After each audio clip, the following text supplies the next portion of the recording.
Barry, one of the times that Jesus' family came down to Jerusalem, we're told they came down annually for the Passover. Luke tells us that his parents went to Jerusalem every year at the feast of the Passover. And when he was 12 years old, they went up according to custom. And when the feast was ended, as they were returning, the boy Jesus stayed behind in Jerusalem. His parents didn't know it. They're on their way home. They don't realize that Jesus isn't with their group, and they have to come back and find him. It takes them 3 days, and they find him in the Temple Mount interacting with teachers. So where are we standing right now? We're standing on the southern steps of the Temple Mount.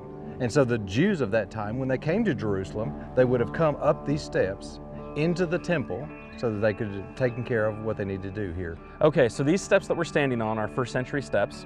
We're also facing the southern wall of the Temple Mount. Actually, in this corner, there are the remains of the double gate. Double gate. Right? It's been blocked off. It's not in use. We can actually only see about half of that former gate. Right, there's later period buildings that have blocked a lot of it. But that would have been one of the entrance points, one of the two southern entrance points right into the Temple Mount. To imagine the events of Luke chapter 2, throngs of people coming to Jerusalem for the Passover, Jesus and his family coming south from Galilee.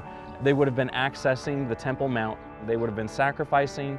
There would have been teaching going on, scribes and rabbis, and Jesus was interacting with those folks. That's right. He was impressing the teachers. He was there for multiple days, and when Mary and Joseph finally interact with him and find him, he explains that the reason he stayed behind was to do his Father's business. That's correct. Now, it all taking place up here on the Temple Mount. You'll hear us say a lot, this was the traditional location.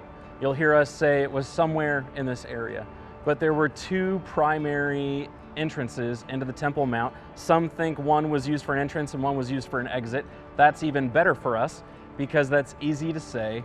Jesus used these steps. Jesus went to the Temple Mount on an annual basis. His family went there for Passover. Jesus walked on these steps. And it's thrilling to think about that and confidently say that. Now, what do you think about Jesus and his parents not realizing that he was gone for so long? I mean, people joke around about leaving their kids at the church building and 5 minutes later going, wait a minute, we have an empty seat. But for a family to be traveling and not realize that for so long, what do we make of that? As they were going back to Galilee, there would have been a large group of people. It would have been easy for them to assume that Jesus was probably with other family members. And they got halfway up the road, and realized, oh no, he's not here. They would have thought something along the lines of, Jesus is with Uncle so-and-so or with Aunt so-and-so.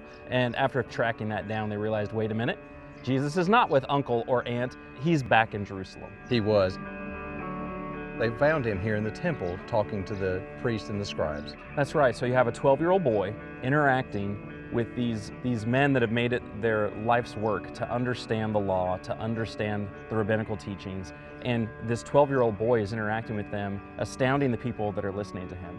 And of course, when his family finds him, Jesus makes the statement that he has to be about his Father's business and making reference to his Heavenly Father. Jesus understands what he's about and what his mission is, even though he's a child. That's exactly right. And I think it's so interesting how Mary approaches a lot of these things about Jesus. She sees things like that and stores them in her heart. She knows there's something special about this child. As a parent, I think about how I would have felt to realize I left my Nazarene son, I left in Jerusalem. And then you couldn't find him for 3 days. It took you 3 days to find him. And then when you finally do, there isn't this, oh, I'm so sorry, Mom and Dad. There wasn't any of that. There was just this very calm, I needed to be here doing what I was sent to do. I initially probably would have been taken a little aback by that. But they obviously took that to heart. And Luke records that for us to help us understand that even at 12 years old, Jesus understood something about himself and his mission.